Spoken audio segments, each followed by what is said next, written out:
She didn't raise her voice. She didn't need to. Jasmine Crockett had something far more dangerous than shouting, timing. And in a room built on noise, she chose silence like a loaded weapon. Cameras whirred, lights buzzed. Trump had just finished one of his grand declarations, the kind that suck up all the air and leave no room for rebuttal. But Jasmine didn't flinch. She didn't blink. She didn't lean in like she was ready to pounce. She just waited. Because that's what makes arrogant men squirm. Not outrage, not rebuttal, but the kind of stillness that means you know something they don't. Trump smirked, tapping his notes like a man who believed he'd won the room. But something in his expression changed when he realized Jasmine hadn't reacted. Not even a little. And suddenly, his own words started echoing back at him, too loud, too self-congratulatory, too empty. He searched her face for anger, for protest, for anything to push back against. But Jasmine didn't offer resistance. She offered suspense, the kind that wraps around your spine and whispers, "You just made a mistake." And that's when it hit. The realization, not just for Trump, but for everyone watching, that Jasmine Crockett wasn't waiting because she was weak. She was waiting because she had the floor. She was waiting because every second of that pause was draining the power from his performance. And when she finally moved, barely, just a tilt of the chin, it felt like the gavel had already dropped. Her voice, when it came, didn't rise. It landed. Like a verdict. Trump was speaking, ranting really, about loyalty, about family, about how real women stood beside their husbands. His voice filled the room like steam, loud, hot, clouding everything. He threw out words like bricks, building a wall of self-praise as if volume could rewrite truth. "My wife has been with me through everything," he said, pounding the desk like a preacher in a golden suit. "She's class. She's loyal. She's the kind of woman every man dreams of." He didn't see Jasmine watching him, not with anger, but with precision. He called Melania the gold standard. He spoke her name like a medal he'd earned, not a person he'd lived with. He described her as graceful, elegant, supportive. Every word soaked in performance. And the crowd, some of them nodded, not because they believed him, but because they didn't want to be the first to doubt him. He smiled wider, mistaking silence for respect, mistaking agreement for fear. But Jasmine wasn't nodding. She hadn't blinked once, because she knew something the rest didn't. Something buried under all that shouting. A secret too sharp to be drowned out. And the more he spoke, the more he strutted and preached and claimed, the more obvious it became that he wasn't talking to the room. He was talking to himself, trying to convince himself that what he said was still true. But the louder he got, the closer Jasmine leaned toward the truth. And when she finally interrupted, with a whisper, not a roar, it would cut louder than anything he'd said all day. He used Melania's name like a trophy. "My wife is the classiest first lady this country's ever had," he said, adjusting his cufflinks like the words themselves could polish a cracked reflection. He didn't say it with love. He said it like a weapon, like a man trying to wrap sentiment in steel. He smiled as if the memory of her was more useful than her presence, as if Melania, the woman, had become Melania, the brand, polished, silent, untouchable. His fingers lingered too long on those cufflinks, the way people do when they're stalling. When they're trying to fill air, they're secretly afraid to breathe. He went on about her accent, her style, her grace under fire, listing virtues like he was reading a resume written for someone he hadn't interviewed in years. Each word floated from his mouth like an Instagram caption, pretty and hollow, curated for cameras, not for connection. Not once did he mention love, not once did he say she made him better, only that she looked the part. And Jasmine? Still silent, still still, but watching with eyes that didn't blink, just burned. Because she wasn't hearing what he thought he was saying. She was listening to what he was avoiding. And what she saw was a man clinging to an image of a marriage, not the marriage itself. A man so rehearsed in saying Melania with reverence, he forgot how to say her name like she was in the room. Because she wasn't, not really, not in his eyes, and not for long. And for a moment, the room let him have that. The cameras panned as if caught in the rhythm of a familiar dance. The audience blinked, lulled by the performance, unsure whether to nod or just wait for the next line. The kind of moment where even silence feels scripted. Trump sat there like a man convinced he'd won the scene, like the spotlight belonged to him by birthright. He soaked it in. Chin up, chest out, smile stuck in place like it had been ironed on. He thought he'd just landed a clean shot. He thought invoking Melania, all wrapped in grace and mystery, had shut the door. But Jasmine just watched. She didn't squirm or fidget. Her hands were still. Her expression was unreadable, not cold, but steady, like someone waiting to hear the last note of a song they already knew by heart. Because while the rest of the room was reacting to the show, Jasmine was studying the cracks in the stage. She saw the part of Trump's smile that didn't quite reach his eyes. She saw the tightness in his jaw when he said classiest, like it could erase everything that wasn't. She saw through the glitter and into the ghost of a relationship held together more by optics than warmth. And as everyone else hesitated, wondering whether to clap, to agree, to breathe, Jasmine's silence became louder than his speech. Not aggressive, not passive, just patient, like someone who knew the moment was still hers, and that all she had to do was wait for the curtain to drop. Because sometimes, the most powerful rebuttal isn't a line, it's the look that comes right before one. Then she spoke, calm, surgical, not a pause too long, not a word too fast, just enough to cut clean through the illusion he'd tried to build with his voice. You know, Mr. Trump, there's a difference between loyalty and silence doesn't always mean peace. The words didn't rise. They sank into the floor, into the cameras, into the air so deeply that even the blinking lights on the microphone seemed to dim. She didn't flinch, didn't shift her weight. Her voice didn't shake because it wasn't laced with anger. It was heavy with something far more dangerous, truth wrapped in restraint. She wasn't looking for applause. She was peeling the skin off a lie, slowly, fearlessly. Trump blinked, not fast, not slow, just enough to prove he heard it, and not just with his ears, with the part of him that knew exactly what she meant. Because his house was built on silence, on the things never said in interviews, the glances never caught on camera, the hands never held, the events never attended. Jasmine wasn't accusing him, she was revealing him, and it terrified him. The audience didn't gasp, they inhaled, as if preparing for the next truth to land harder, and Trump, for all his bravado, couldn't interrupt.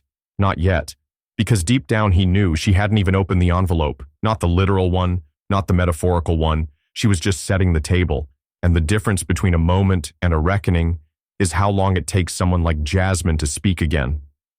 He squinted, tilted his head like he hadn't heard her right, like maybe the mic had glitched, or she'd misspoken, or he was being generous by giving her a second to correct herself.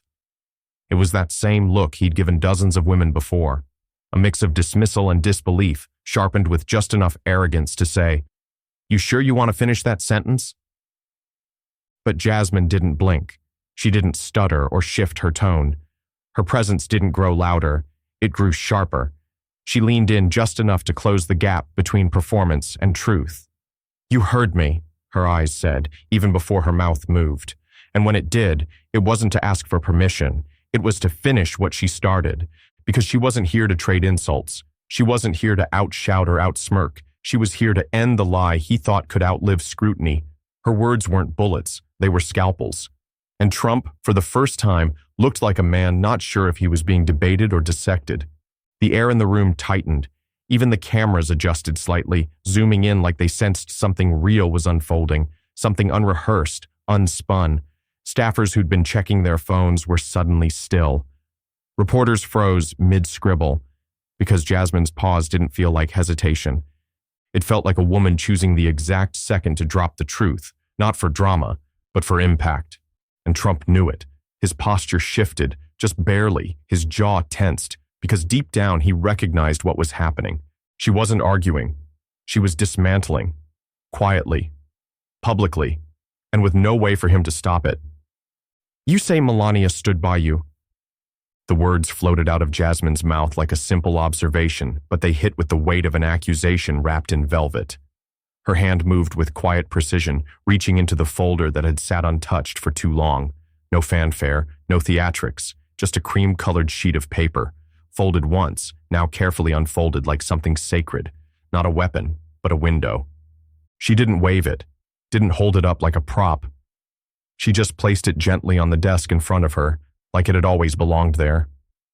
Her fingers smoothed it once, then let it sit in full view. The room leaned forward instinctively. Even those who didn't want to see what was written felt the pull of it. Jasmine's voice didn't rise because she didn't need the volume.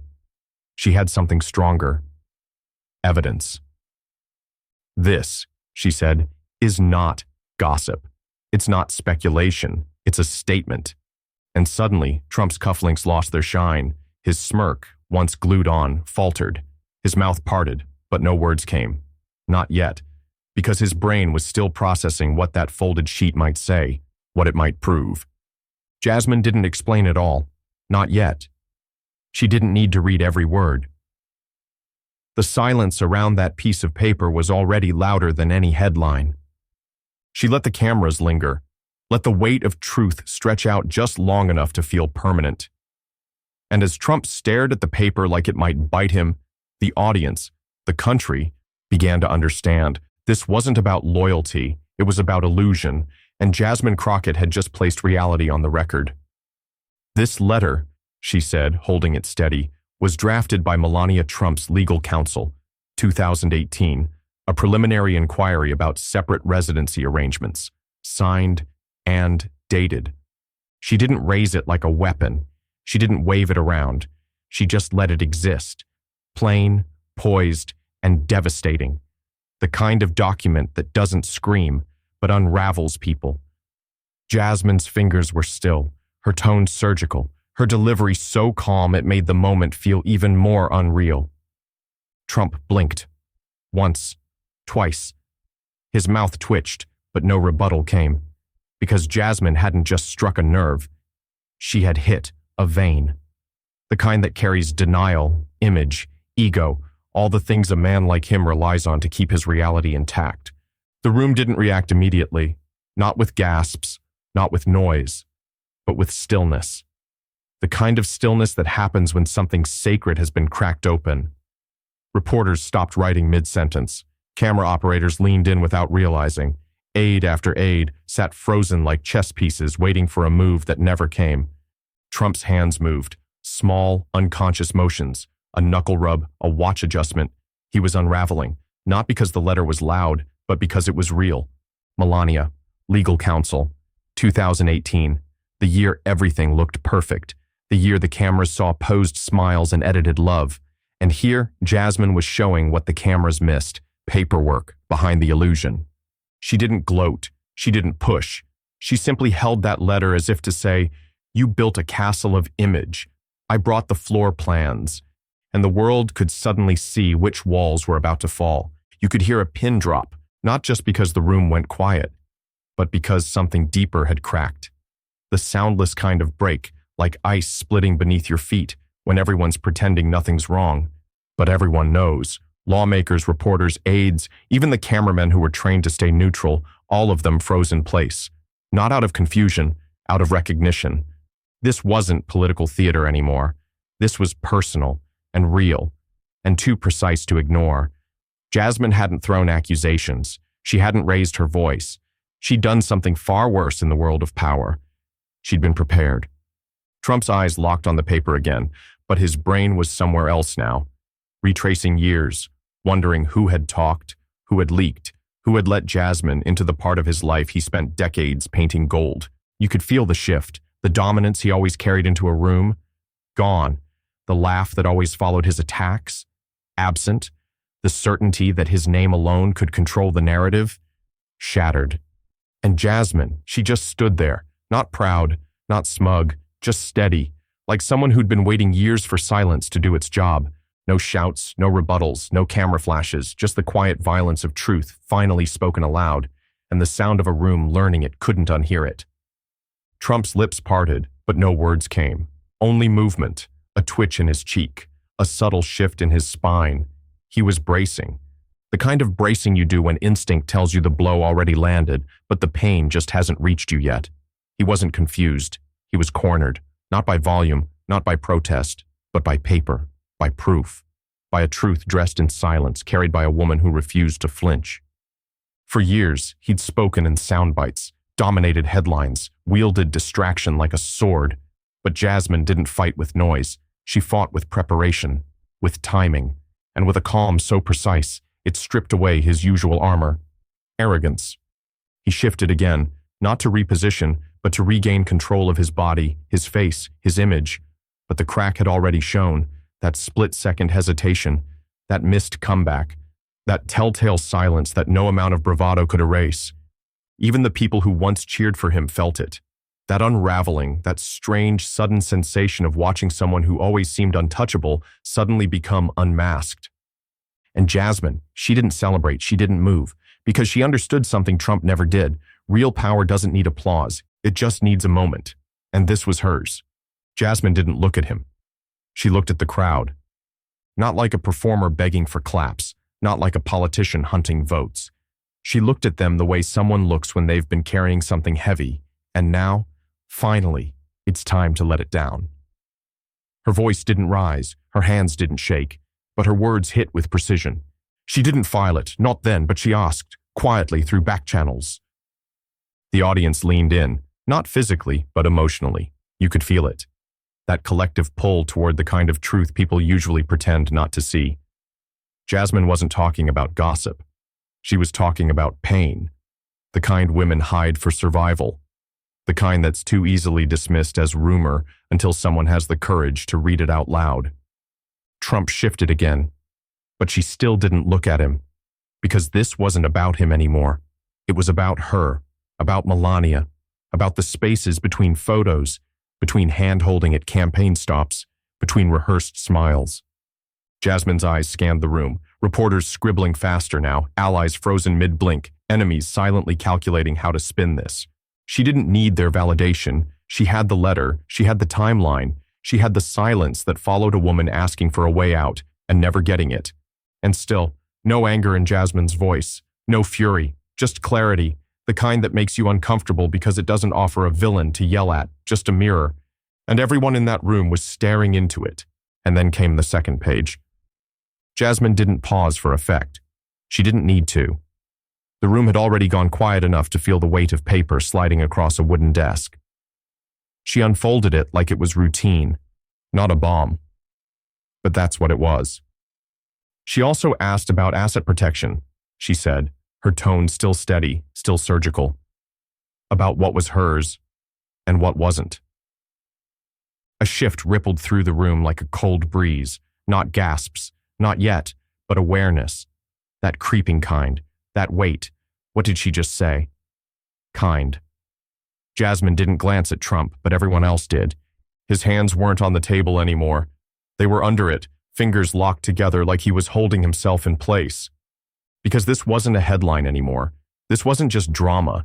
This was paper proof that the fairy tale had footnotes, that behind every glossy cover photo, there had been late-night consultations, silent phone calls, and questions not about love, but about property. The kind of questions you ask when the marriage you're in feels more like a deal gone wrong than a life you chose. Jasmine wasn't reading from speculation. She was reading from strategy. She wanted clarity, Jasmine continued, her voice softer now. Clarity about what she'd built, what she'd sacrificed, what she'd protected. Not just for herself, but for her son.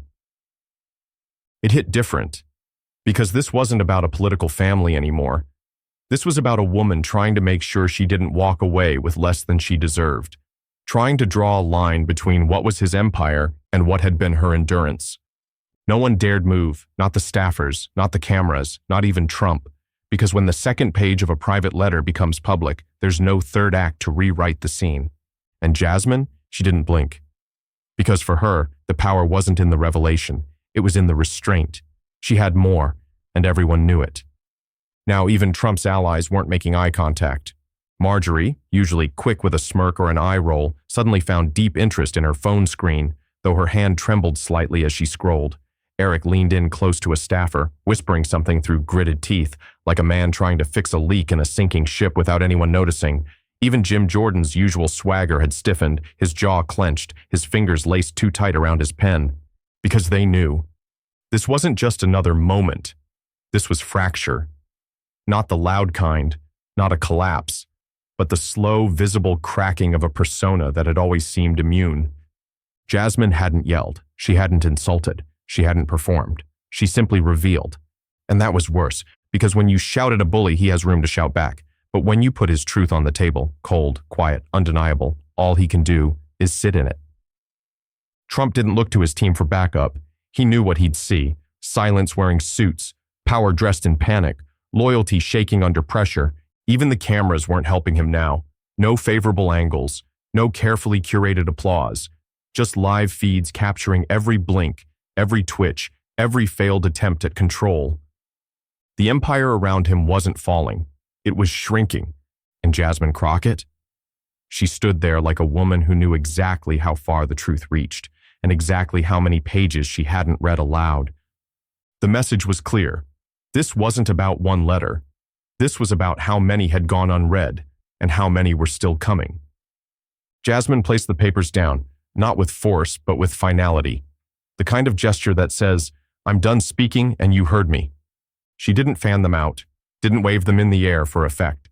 She simply let them rest on the desk like old ghosts finally given a seat at the table. She stayed.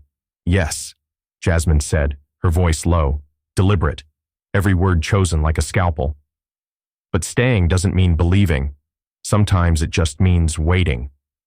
The room tightened. You could feel it. In the muscles of men who suddenly forgot how to breathe, in the subtle creak of leather chairs as backs straightened under the weight of unspoken history.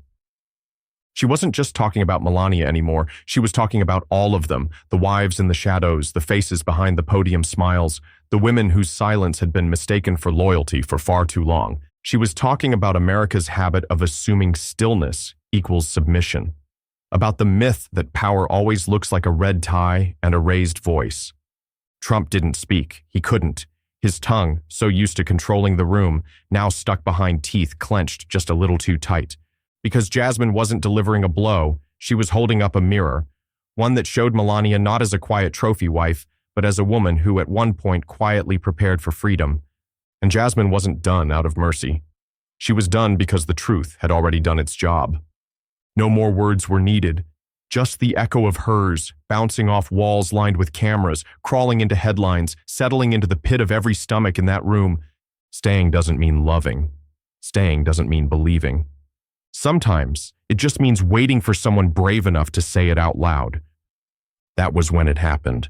Not a bang, not a shout, but something quieter, more dangerous. Melania's name disappeared from Trump's lips, just like that, as if saying it again might shatter the illusion he'd spent years crafting. He sat back, just slightly, the way someone does when they've lost control of a steering wheel but don't want anyone to see the panic. His usual arsenal, sarcasm, mockery, bravado, vanished. And in its place was a flicker of something far more revealing. Recognition, not of Jasmine, but of the moment. The realization that this wasn't a headline he could spin.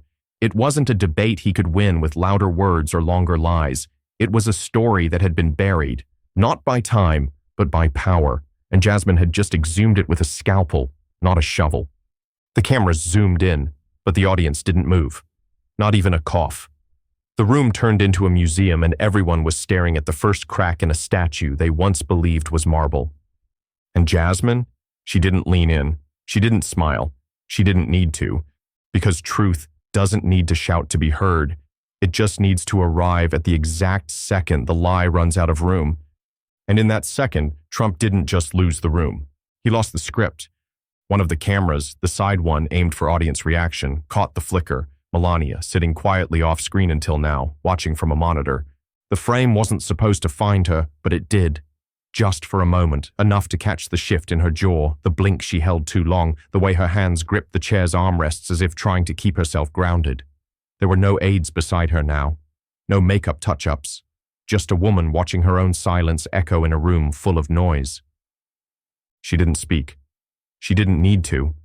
Her face carried more weight than 1,000 statements ever could. Because when Jasmine read those words, when she laid down those papers like they'd been waiting to exhale, Melania didn't shake her head. She didn't roll her eyes. She just stared. Stared at the unraveling of a story she once helped stitch together. Stared at the man who used her name like armor. And maybe, just maybe, realized that silence had never protected her. It only delayed the truth. The internet didn't miss it. The clip went wide within seconds. Analysts debated the look. But it wasn't debate-worthy. It was obvious. This wasn't just a political moment. It was personal. It was the sound of a carefully curated marriage cracking beneath the weight of evidence, timing, and a woman who refused to blink. And for once, Melania wasn't framed as the silent beauty in the background. She was the mirror, and the reflection, unforgiving. Her eyes dropped. Her jaw tensed. Just for a second. But the camera caught it. That split second was enough to eclipse everything Trump had shouted that day. It was the kind of moment no PR team could edit out, no statement could walk back. Her gaze, once firm, always distant, lowered like the truth had finally become too loud to ignore. And that jaw, always still, clenched just enough to betray what her words never had. It wasn't a breakdown. It was a reveal, a crack in the marble, a silent confession that years of posing and posturing couldn't mask anymore. The silence she wore like armor now looked more like a weight. That single flicker in her body spoke what no press release ever would. She knew the truth was out. She knew the papers Jasmine held weren't just documents. They were timestamps, proof that love wasn't loyalty, that staying didn't mean supporting, and that dignity sometimes came disguised as stillness. The internet lit up, not because someone shouted, but because someone finally flinched. And in that flinch lived 1,000 truths. Melania wasn't just watching a scandal unfold. She was watching a memory unravel, watching the moment she asked for freedom replayed under congressional lighting. No one looked at Trump. They looked at her. Because when the mask slips, even for a second, the world stops pretending to. Not because she was guilty, not because she was broken, but because someone had finally said it, out loud, on record. For years, Melania had lived in the pauses between headlines. A look here, a step behind there. The wave that came too slow, the smile that never quite reached her eyes. People speculated, whispered, assumed, but no one had ever named it. Not with proof, not with timing, not where the whole world had to sit with it. And now, there it was, on record. Not a tabloid, not a source close to the family, a congresswoman, a folder, a date, and the unmistakable silence that followed truth when it could no longer be ignored. It wasn't just paperwork, it was dignity reclaimed, a wound acknowledged, a ghost of a decision once made in private now exposed to daylight. Melania didn't crumble, she didn't run, she didn't need to, because the power of that moment wasn't in her reaction, it was in her recognition, it was in the quiet grace of someone who'd carried too much for too long, now watching the world finally understand that being quiet didn't mean being complicit. And as the room shifted, as the air turned heavier, it wasn't Trump who looked small. It was the illusion of control he'd always relied on. Melania didn't say a word. She didn't have to. Because when truth walks into the room, the lies lose their volume. Trump leaned forward. "You don't know my wife." But his voice wasn't sharp. It was shaky, thin, like he'd built a wall and found out too late it was made of paper. His hands gripped the edge of the desk as if the truth might pull the floor out from under him. He wasn't defending Melania. He was defending the version of her that lived in his narrative, the one who stood behind him in silence, wore the perfect smile, nodded when it helped the brand. But Jasmine hadn't come for the brand. She came for the fracture behind the photo ops, and now that fracture was all anyone could see. The room didn't flinch. No one interrupted. Because everyone understood. This wasn't just about a marriage. It was about the myth of power and the quiet woman behind it, finally being acknowledged without needing to speak. "You don't know my wife," he said again. But even he didn't sound sure. "And Jasmine?" She didn't argue. She just let the silence finish what she started. Jasmine didn't flinch. "No," she said, "but I know what it looks like when a woman forgets how to smile." She didn't shout it. Didn't lean forward or dress it in drama. She said it the way truth walks into a room, steady, uninvited, impossible to ignore. The weight of it didn't hit like thunder. It sank, slow and heavy, into every corner of the chamber. Trump stared. Frozen. Not because he had a comeback, but because deep down, he'd heard that line before. Maybe not from Jasmine, maybe not even in words, but in looks, in distance, in the space between dinners, in the way Melania posed but never pressed, stayed but never leaned in. Jasmine looked out at the others now, not for applause, not for shock, just so they'd see her face when she said what most people never dared to admit out loud. She stayed, yes, but she stayed like a portrait stays on a wall, framed, silent, and slowly fading behind the glass. That was the moment the room shifted, not because Jasmine proved something, but because everyone watching realized she didn't have to. The room stilled, not with silence, but weight, heavy, invisible pressure pressing on every chest in that chamber, like the truth had thickened the air itself. No one coughed, no chair creaked. Even the camera operators, usually ghosts in motion, paused. It wasn't just what Jasmine said, it was what it left behind, that uncomfortable gravity that follows a confession no one expected but everyone recognized. A truth so real it made posture shift, made confidence sag, made even allies check the exit signs without meaning to. Trump sat like a man caught between a glare and a memory. His jaw set, but his fingers twitched.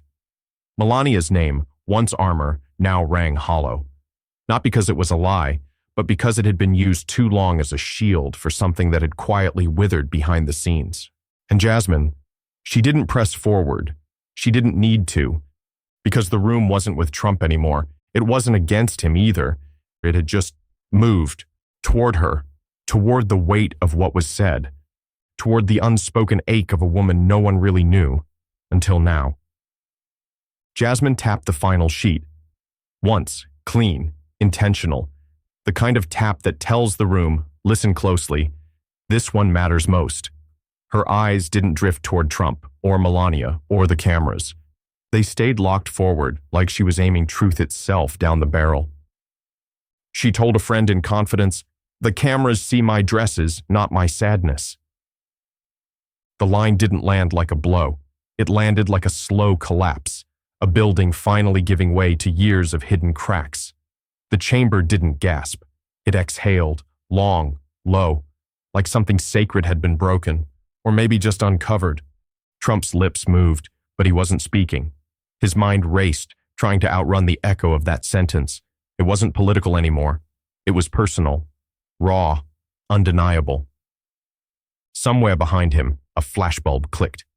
Another angle captured, another frame locked in time. A man known for bombast, sitting still, surrounded by a silence his own ego couldn't shout through. And Jasmine? Still standing, still composed. Because it's one thing to win an argument, it's another to peel back the curtain and show the cost of the performance. That quote landed like thunder inside glass, sharp, echoing, impossible to hold without something cracking. The room didn't flinch, but it fractured, quietly, internally, in the kind of way where no one breathes, because breath might shatter whatever calm is left. People looked at each other without moving their heads, just eyes, just questions. Trump's fingers curled around the edge of the desk like it might steady him, but even the desk felt flimsy now, just furniture under pressure. The persona he built, the empire of image and control, was thinning. And that one line? It wasn't a roar. It was a whisper that peeled paint off walls. Melania's silence became louder than any defense he could offer, because when a woman's pain is quoted, not alleged, but remembered, even truth holds its breath. Jasmine stood in that silence like she owned it. Not proud, not cruel, just honest. Like someone who knew the difference between spectacle and substance. Like someone who understood.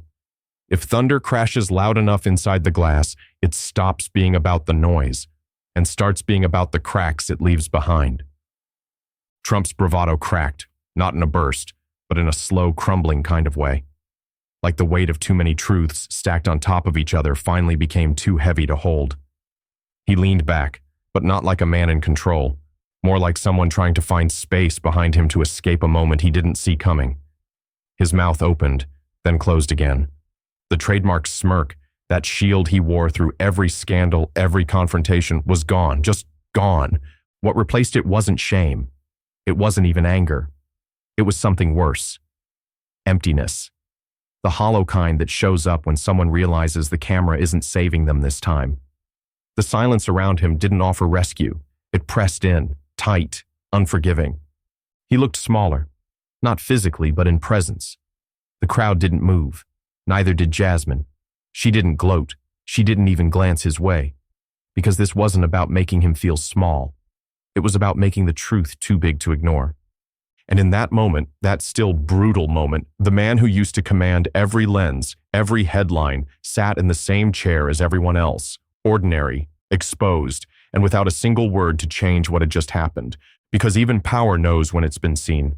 Not politically, personally, not in the way polls measure or headlines spin, but in the way a human soul feels when it's been stripped of every disguise. In that room, Trump wasn't a former president. He wasn't a billionaire. He wasn't the brand. He was just a man being looked at too closely by someone who didn't flinch when the mask cracked. There's a kind of fear that power feels when it realizes truth doesn't need a microphone, when it understands that all the money, all the lawyers, all the stagecraft, none of it can stop a single sentence that lands with weight. That's what happened. Not with yelling, not with theatrics, but with something deeper.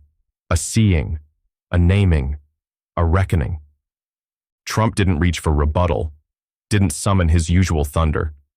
Because you can't argue with something you've spent years pretending doesn't exist. You can't control a moment where you've already been disarmed. Jasmine didn't expose his politics. She cracked his reflection, and in the silence that followed, power didn't roar. It retreated. Because sometimes the loudest collapse is the one that happens inside. Jasmine didn't gloat. She didn't smirk. She didn't pace or point or savor the discomfort in the room. She just stood there, still, centered, steady, like a storm that had already passed, leaving only clarity behind. And then, without needing volume or venom, she spoke the words that carved through the silence like a blade forged in truth. She deserves better than a spotlight without light. Every woman does. It wasn't just about Melania anymore, not really. It was about every woman who had ever been framed like decoration, posed beside power, smiled for the cameras while carrying stories no one cared to ask about. Jasmine's voice didn't rise, but its echo was undeniable. It reached every corner of the room, not with rage, but with revelation. Her words weren't aimed to hurt, they were meant to illuminate, and in doing so, they shook loose something deeper, something uncomfortable, the kind of discomfort that doesn't come from embarrassment, but from recognition, from knowing that the truth wasn't new, just finally spoken out loud. And still, Jasmine didn't move. She didn't need to, because in that one line, she didn't just speak for Melania. She spoke for all the silences women have been told to swallow, all the rooms they stood in, unacknowledged, all the truths they tucked behind tight smiles and perfect appearances. That moment didn't ask for applause, it didn't need one, because everyone in the room and everyone watching felt it. Some truths don't need permission to shine. They just need someone brave enough to say them. And that's how it ended. Not with a debate, not with a shout, not with a dramatic walkout or a gavel slamming the desk. It ended in something far more powerful, stillness, the kind that lingers after a truth has been spoken so clearly no one dares to argue. Trump didn't move.